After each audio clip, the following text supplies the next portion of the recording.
বারবার নির্বাচনের কথা কেন বলে? আমি আজকে ব্যাখ্যা দেই কেন বিএনপি বারবার নির্বাচনের কথা বলে। আইন শৃঙ্খলা পরিস্থিতি লক্ষ্য করেছেন কি অবস্থায় গিয়ে দাঁড়িয়েছে?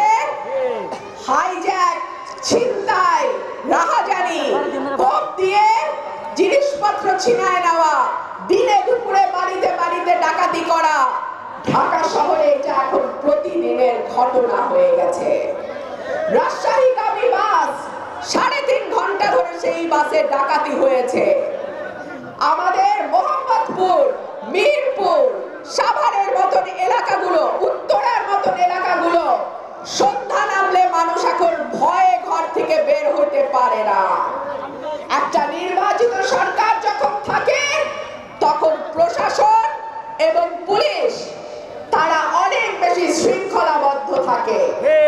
একটা নির্বাচিত সরকার যখন থাকে তখন কেন্দ্র থেকে তৃণমূল পর্যন্ত একটা ল এন্ড অর্ডার, আইন শৃঙ্খলা পরিস্থিতি সঠিকভাবে চলতে যেন পারে সেই জন্য একটা সংঘবদ্ধ শক্তি থাকে। ঠিক কি ঠিক না?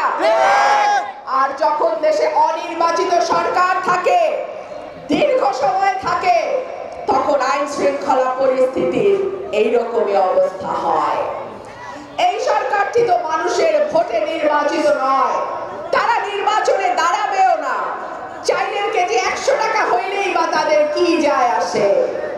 কিন্তু আমাদের মতন যারা সাধারণ মানুষ, আমরা যারা ভোটের আশায় আপনাদের দরজায় দরজায় ধাক্কা দেই, আমাদেরকে ভাবতে হয় জিনিসপত্রের দাম বাড়লে মানুষ আমাকে আর ভোট দিবে না। সেই জন্য একটা নির্বাচিত সরকারের এত দরকার।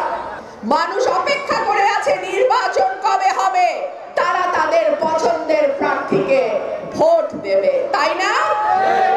মানুষের এই আশা, আকাঙ্ক্ষা, ইচ্ছার প্রতি আমি সরকারকে অনুরোধ জানাবো, আপনারা সম্মান জানান।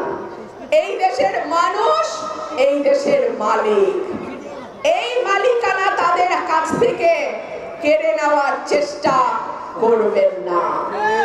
এর ফল কিন্তু ভালো হয় না। শেখ হাসিনাকে পালাতে হয়েছে।